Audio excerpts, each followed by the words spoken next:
Then Rasul says, أَفْضَلُكُمْ عِنْدَ اللَّهِ أَتْقَاكُمْ. The best of you with Allah are the people that have the most taqwa. There's ways to insult people. Sometimes you can insult someone very directly. You can curse them out. Sometimes it's indirect. Sometimes you don't even have to use words to insult someone. And as a matter of fact, the most common way of demeaning someone, putting someone down, is not even to use words, to make a face. You can look at people a certain way. لَا يَسْخَرْ قَوْمٌ مِّن قَوْمٍ. No one group should be making fun of another group. Let's understand sukhriya a little bit. Sukhriya in Arabic actually means to make fun, but istihza also means to make fun. Taskhir in Arabic is to put something down or put someone down.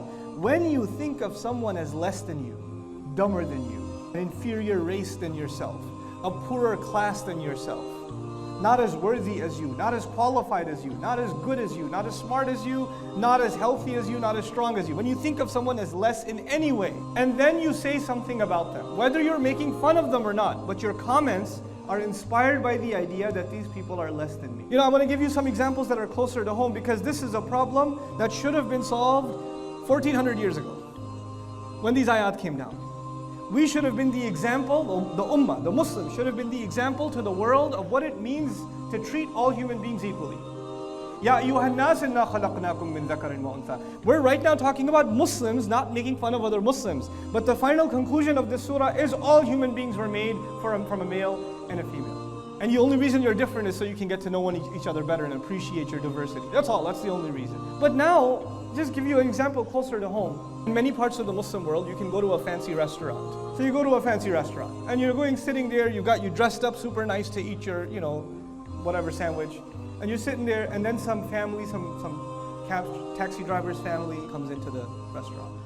And they sit right next to you. Now you're dressed all nicely, and your family's dressed all nicely, and these guys came on bicycles. They're wearing dirty shalwar kameezes, and they're sitting next to you, speaking loud. They're really excited to be in this restaurant for the first time.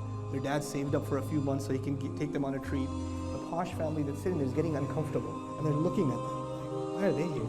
What kind of people do they let in this place? Even if they don't say a word, their face is sukhriya. This is the religion of Muhammad sallallahu alayhi wasallam, where everybody's treated equally. You can't even look at another Muslim equally. What are you talking about non-Muslims? And this is a fundamental teaching of our deen. Fundamental. All human beings are equal. The only thing that makes you better is what's inside, what's invisible, and that's only visible to Allah. So you may be making fun of a friend of Allah, and when someone makes fun of a friend of Allah, they become enemies to Allah. Don't put people down. Don't think of them as less than you. They may be way better than you are. And here's the conclusion. بِئْسَ الِاسْمُ الْفُسُوقُ بَعْدَ الْإِيمَانِ. How terrible is al-ismul fusuq, a corrupt word, the corrupt word. بعد الإيمان, after you have iman. What does al-ismul fusuq mean? A single word that can be offensive to someone is a horrible thing for anyone who has iman. In other words, filthy language out of your mouth and faith inside your heart cannot coexist. You cannot have iman in your heart, which has been beautified, زَيَّنَهُ فِي قُلُوبِكُمْ, and ugly words come out of your mouth. If you have no control over whatever four-letter words you keep using every time you get frustrated, people who don't want to give it up, people who don't want to repent, and those are the wrongdoers.